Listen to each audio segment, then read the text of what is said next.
Modi Meloni ने G20 में ठहाके लगाए और वीडियो वायरल हो चुका है। और आज हम आपको दिखाएंगे ये वीडियो इतना वायरल क्यों है सोशल मीडिया पर। यकीन जानिए मेरा दिल दुख रहा है बतौर पाकिस्तानी। देखिए वो उनकी तरफ देख तक नहीं रहे, जबकि वो उनकी तरफ देखकर बाकायदा शर्मा रही है। भारत के प्रधानमंत्री और इटली की प्रधानमंत्री के ऊपर क्या मीम चले हैं, क्या टेम्परेचर गर्म रहा है, पूरा ट्विटर इन्होंने गर्म कर दिया। फेसबुक भरा पड़ा है, आप कोई भी न्यूज़ देख लीजिए, सब जगह पर एक ही खबर है, प्रधानमंत्री मोदी और मेलोनी। जॉर्जिया मेलोनी की मोदी साहब के साथ बहुत जबरदस्त दोस्ती है, जिसको बहुत ज्यादा प्रेस किया जाता है। भारत के हवाले ये पाकिस्तान के लिए एक इंतहाई। नमस्ते दोस्तों, वीडियो को एंड तक जरूर देखिए, मजा आएगा रिएक्शन का। और हाँ, पहले चैनल को लाइक, शेयर और कमेंट करना मत भूलना। जरूर बताना कैसा लगा, लाइक के वीडियो में शेयर कर। कंसर्निंग और इंतहाई परेशान कुन खबर है। तो उन्होंने समझा जी भाई ठीक है, ये तो हम बहुत बड़े प्लेयर बन चुके हैं, अब तो हमारा कुछ जोड़ ही नहीं है। इनकी जीडीपी ग्रोथ रेट में कंसिस्टेंसी है। इंडिया कॉन्टिन्यूसली हर स्टेप आगे जा रहा है, हर रोज तो आगे जा रहा है। हमारा क्या है, because of the political instability हमारी इकोनॉमिक ग्रोथ नीचे चली जाती है, हमारी इंडस्ट्रियल ग्रोथ नीचे चली जाती है। तो देखिए, जॉर्जिया मेलोनी, हो सकता है कि उनका ये ख्याल ना होता हो भी सकता है कि उनका ये ख्याल हो, क्योंकि उन्होंने पहले जब वायरल हुई थी ना उनकी सेल्फी, तो उन्होंने जो किया था वो मतलब जब पोस्ट की थी तो बड़े उनके वो बढ़े थे, लेकिन अब उन्होंने ये तस्वीर पोस्ट की। अब देखिए उन्होंने और कोई तस्वीर पोस्ट नहीं की। लोग कैसी कैसी बातें बनाते हैं, और जैसे वो हंस के अगर मोदी जी से बात कर रही हैं तो लोग उसे बोलना शुरू कर देते हैं कि पहले राजीव गांधी फंस गया था इटालियन की पोल डांसिंग देखकर, अभी हमारे मोदी जी जो एक सन्यासी हैं वो भी एक इटालियन के सामने झुक गए हैं या उसके चक्कर में फंस गए हैं। और ये सारी बातें ये रिलीज होती हैं, वायरल होती हैं।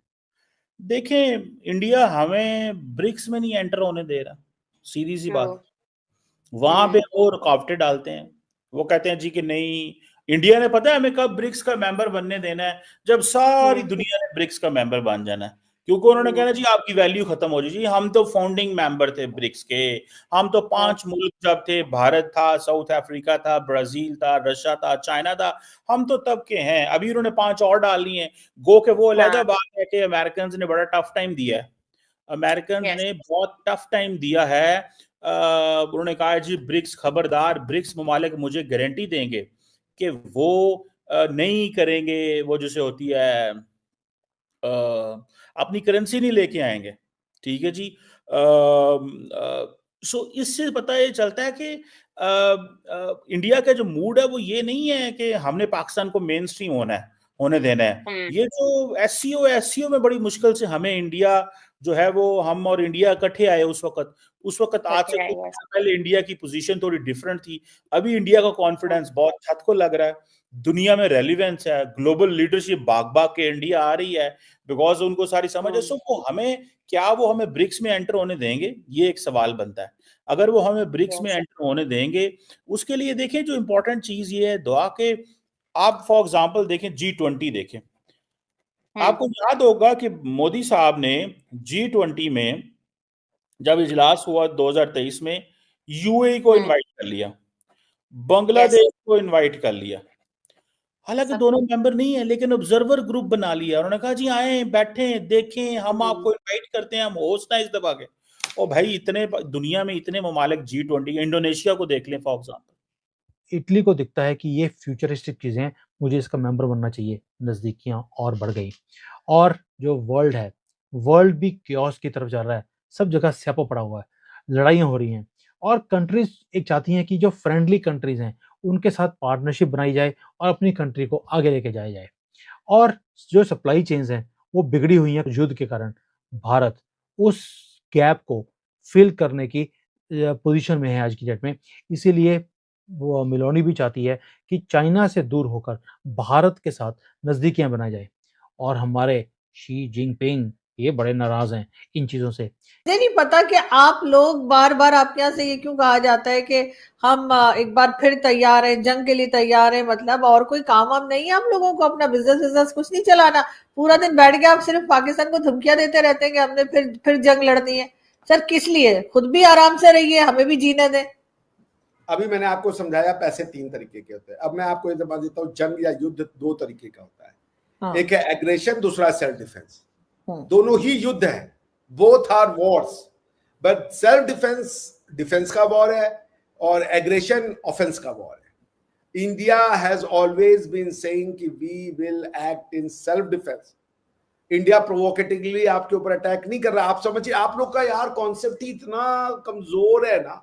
आप हर देखिए, आप बाहर जा रही हैं, मान लीजिए इस्लामाबाद में किसी ने आपसे मोबाइल छीनने की कोशिश की, आपको घुसड़ मार दिया, आपने अपना मोबाइल बचाने के लिए उसको 4 घुसड़ मार दिया। अब लोग कहिए देखो आरजू ने बेचारे को मार दिया, आरजू इतनी बड़ी हत्यारन है, आरजू देखो कितनी बड़ी दुष्ट है, उसको मारा। ये कोई बता नहीं रहा कि भाई मोबाइल बचाने के लिए पहले आरजू के ऊपर अटैक हुआ था। आप लोग यही बात कर रहे हैं, ट्रांजैक्शन का एक सिरा आप काट के उड़ा देते हैं दूसरे ट्रांजैक्शन में, तो आरजू बुरी लग रही है ना, लेकिन वही पूरी पिक्चर दिखा दीजिए तो लगेगा आरजू तो देवी है। नहीं, मेरा फोन अगर कोई छीनेगा मोबाइल तो मैं तो बिल्कुल खून खराबे में उतर आती हूँ। बताइए, खून खराबे पे आप खून खराबे पे आ जाएंगी, और हमारे यहाँ जो हो रहा है उसके लिए हम किसी खराबे पर ना है। भाई आपसे तो अल्लाह बचाए, बल्कि वो भी अब मुझे नहीं लग रहा पाकिस्तानी से बचा पाएंगे। नहीं, मतलब ये क्या बात हुई। लेकिन फिर भी सर, अब इतना अरसा हो गया ऑपरेशन सिंदूर को। अब मैं अपनी साइड के लोगों को भी कहती हूँ कि भाई जो पाकिस्तान से वीडियो बना रहे हैं या पाकिस्तान से बात कर रहे हैं, अमन की बात क्यों नहीं करते? एंड देन फिर जब तक आप IMF के प्रोग्राम के नीचे हैं, how the world will welcome you.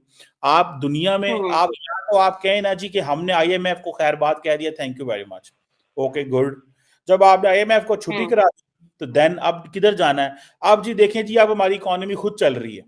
तो ये जो G20 है को IMF से सपोर्ट तो नहीं लेते सारे के सारे, ये कोई IMF से तो नहीं मदद लेते। जब हम IMF से जान छुड़ा लेंगे, हमारा इकोनॉमिक ट्रेजेक्टरी बेहतर होगी, दुनिया हमें देखनी समझनी शुरू हो जाएगी कि भाई ठीक है, वी आर गुड इनफ कि हमें नजर आ रहा है कि इस इकोनॉमी के अंदर पोटेंशियल है।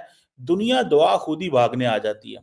दुनिया को बड़ी समझ है कि हमने कैसे, वो जिसे कहते हैं ना, करीब आना है, कैसे चीजों को बेहतर करना है। दुनिया अंडरस्टैंड्स थिंग्स वेरी केयरफुली।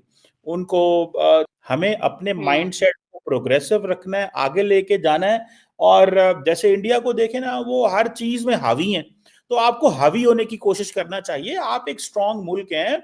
ये तमाम वेस्टर्न वर्ल्ड के साथ आपने मिलके पिछले 10-15 साल के साथ अभी इतनी काउंटर टेररिज्म की जंग लड़ी है। Everybody knows you. ठीक है, हम एक सिक्योरिटी स्टेट हैं, हमारे इंटरनल मसले हैं, डिसरप्शंस हैं, नॉन स्टेट एक्टर्स के प्रॉब्लम है, हमें ये सारे मसले मसाइल हैं।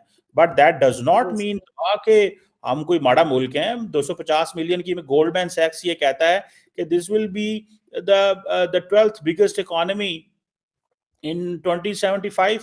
तो हो सकता है हम उससे पहले भी हो जाएं, कोई जरूरी थोड़ी है। The only thing which is required is कि हमें continuity चाहिए। कि भाई इटली जो है वो भारत के क्लोज आता जा रहा है, मोदी जी के साथ इनकी बहुत ज़्यादा नज़दीकियां बढ़ रही हैं, और इसलिए चाइना के लिए ये रिलेशनशिप डिजास्टर्स होने वाला है, क्योंकि इटली ने और ग्रीस ने, ये जिनको हम बोलते हैं गेटवे टू यूरोप, सी की तरफ से, दोनों ने